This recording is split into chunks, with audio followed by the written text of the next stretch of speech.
దసరా పండగ ముందు మన ముఖ్యమంత్రి గారు చంద్రబాబు నాయుడు గారు మీకు ఇచ్చిన మాట ప్రకారం 4వ తేదీ ప్రతి ఆటో ఓనర్ల ఖాతాలో 15,000 వేయడం జరిగింది.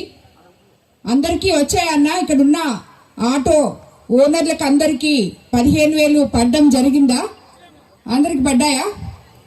అధికారంలోకి వచ్చినాక 15 నెలల తర్వాత ప్రభుత్వం ఆర్థిక ఇబ్బందుల్లో నుంచి కొంచెం కొంచెం కోలుకుంటూ అధికారంలోకి వచ్చిన మన ప్రభుత్వం పేద ప్రజలకి ఏమేం కావాలో చూసుకుంటూ ఏది ముందు ఏది వెనక అని చూస్తూ మొట్టమొదట మనం ఎలక్షన్ ముందు ఇచ్చిన సూపర్ 6 పథకాల్ని సూపర్ హిట్ చేయడం జరిగింది.